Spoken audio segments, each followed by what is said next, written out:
Қайырлы күн, қазақ елі. Не деген 25 жылы керемет жыл болды деймін да.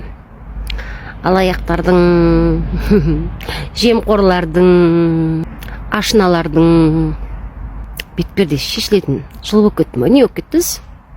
Ана бір бұрынғы экс-генерал ма? Соның әйелі де 10 жылдай қорлық көрдім деп жатыр. Әйел емес енді, тоқалы ғой. Біреу айтады, 4-ші әйел болып тигенімді білмей қалдым дейді. Әншілердің ішінде біреуі. Кажется, бұғып кеткен былық екен ғой, да? Богатый тоже плачет деген рас ау деймін. Кедей болып жүре бергенім жақсы ау деймін, кредиттен кредитке. Басқа уайым жоқ, кредиттен басқа ше. Қалқым, не дейсіңдер? Бар уайымымыз кредит, қарнымызды тойдыру, бала шағамыздың киімін түгелдеу болғаны өте керемет секілді ғой, да? Богатый тоже плачет, кажется. Олардың өмірлерін соцсетилардан көріп, не деген күшті өмір деп, солардың өмірін аңсап жүрсіңдер ғой. Жастар, жас қыздар. Так что бил көз ашар. Көз ашар. Жылы болды 25. 26-да сондай тазаратын жыл болайын деп тұр. Алла қаласа қазақ қоғамы тазарып, қазақ халқының намысты, рухты, тәрбиелі жастары тәрбиеленетін жыл болып тұр. Сондықтан жас қыздар, өмірлеріңді өксітпеңдер. Ел алдындағы жүрген кісілердің қандай өкініштері бар екенін көріп отырсыңдар. Жылдар бойы жылтырап жүрген өмірлерінің астында үлкен қиыншылықтар болып жатыр екен. Сондықтан қазақтың қыздарына, сіңілдеріме, пәштей қыздарыма, өзімде қызым 19 жасар, айтатын аналық әпкелік кеңесім: өздеріңді құрметтеңдер. Қарахан, бастарыңды құрметтеңдер. Кісінің қолында арзан қол дүниеге бола ойыншық болмаңдар. Құрметті қазақтың қыздары.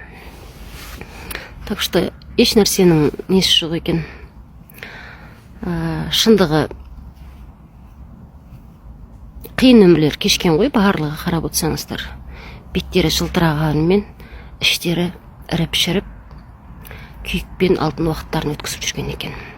Так что ондай жолменен жақсы өмірге жетем деп ойламай-ақ қойыңдар. Кішкентай жас қыздар. Апалық ақылдым. Кісінің отбасын бұзамын деп, бақытты болам деп ойламай-ақ қойыңдар. Түбінде өздерінің етектерің жасқа толады екен. Неше түрлі үлгілі ел алдындағы жүрген кісілердің тағдыры шығып жатыр, әйтеуір сұмдық. Бәйгеден қалған байтал секілді. Ана бұрыштан біреуінің тоқалы едім дейді, ана бұрыштан біреуінің ашынасы едім дейді, ана бұрыштан біреудің 4-ші қатыны болып тигенімді білмей қалдым дейді. Не қарап, не қойып жүргендерін бір Құдай білсін. Сондықтан тазару жылы болып жатыр. Күшті-ақ, керемет-ақ, иә? Көздеріңді ашыңдар, қазақтың жігіттері мен қыздары. Бәрібір тазалық керек. Жанға, тәнге тазалық керек. Тазалығы бар адам тыныш ұйықтайды. Ішкі дүниесі толыққанды болып өмір сүреді. Әттеген айы болмайды. Лучше жетіспейтін жер жаңағы дүние. Бірақ шынайы өзіңнің рахатыңа өмір сүру керек. Қайырлы күн, ассалаумағалейкум, қалайық. Біздің Қазақстан халқы екіге бөлініп кеткен екен.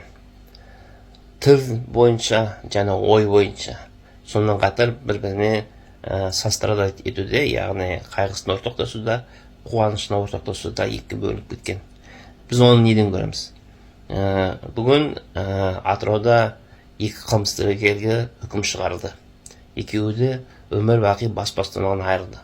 Екеуі де қазақ азаматы. Екеуі 18 қазан 2024 жылы Яна деген қызды, енді өздеріңіз білесіздер, қалай айтсам екен, TikTok ережесін сақтайық.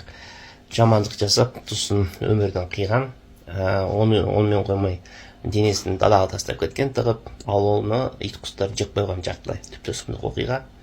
И солардың үстінен қылмыстық іс аяқталып, үкімдері шығып, өмірбақи әділ жазасын алыпты, бас бостандығынан айырылыпты.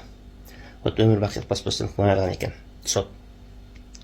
Бұны енді тек қана орыс тілді бұқаралық ақпараттар жазып жатыр, ресей тілді.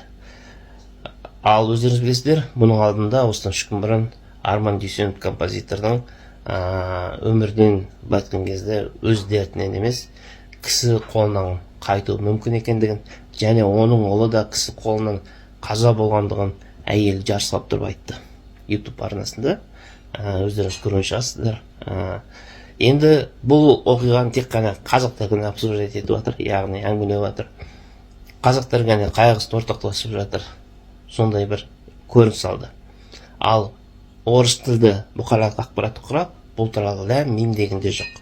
Қарап отырсаңыздар, қазақтың проблемасы қазақтың өзіне ғана деген секілді.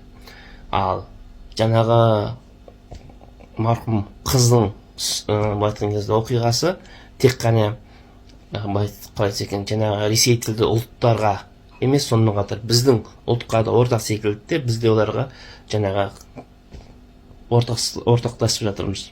Жаңағы қайғыларына біздің жұртта орысша жазып жатыр. Бірақ енді осыған қарай отырып, біздің халық екіге бөлінгендігіне әбден көзім жетті. Енді оны не істеу керек? Қараңыздаршы, алар өз алдына бірігіп қайғырып, бірігіп қуанып жатыр. Біз бұл жақта бәріміз бір елде тұрамыз, бәріміз бір теңгені ұстаймыз, бәрімізде бірақ президент, бәрімізде бірақ заң. Ал шынтуан тәңіріңіз біз екіге бөлініп кеткен екенбіз. Бұл өте жаман тенденция. Бұның доғаратын нәрсе ол тек қана біз қазақ халқы. Жердің иесі біз, айтқан кезде ақшаның иесі де біз, барлығының иесі де біз, осы жердің қожайынымыз. Сондықтан да бұл тенденцияны доғару үшін барлығымыз желіде тек қана ана тілімізді қолданайық. Орыс тілді жаңалықтарға қазақша жазыңыздар, комментарий қалыңыздар. Орысша жазып жатқан жерде барлығын ана тілінде жазуға шақырыңыздар. Ойбай, орыстар түсінсін деп жазып жатыр, ол керек жоқ. Олар өздері аударып алады, олар пысық халық. Олар бізден пысық халық, осы жерде мойындау керек. Керек болса, олар аударып оқып алады. Қазір бәрі жақсы аударылады, искусственный интеллект. Қазақша жазыңдар. Сөйтіп олар аударып үйренеді қазақша. Мен мысалы үшін ағылшыншаны үйрену үшін мен ағылшынша сөздерді өзіме қазақ тіліне аударып мәжбүр жүрмін оқып. Зато мен ағылшынша тіл үйреніп келемін. Солай болу керек. Сол секілді жаңағы Play Market бар ғой, App Store бар ғой, Androidтарға, жаңағы iPhone'дарға программа жүктеуге арналған қойма, яғни желі Google Market деймін.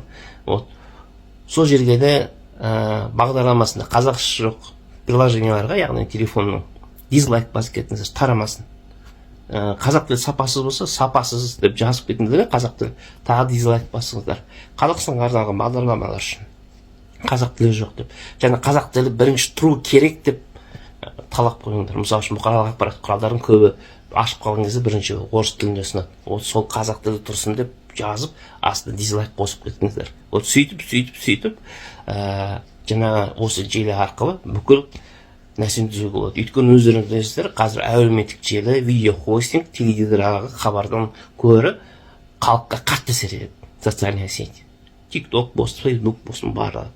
Сондықтан да құрметті қалайық, орысша жазып жатқан адамдарға посттарына пысықсып, қазақша жазыңдар комментарийді. Әдейілеп тұрып қазақша жазыңдар. Үйренсін, аударып оқысын. Түсінесіңдер ме? Сол кезде ғана біздің халық бір от бола бастайды. Ал бұлай болмаса, ол жаман нәрсе. Бізді оп-оңай іштен алады. Мына солтүстік көрші. Ол әлі күшті. Рахмет.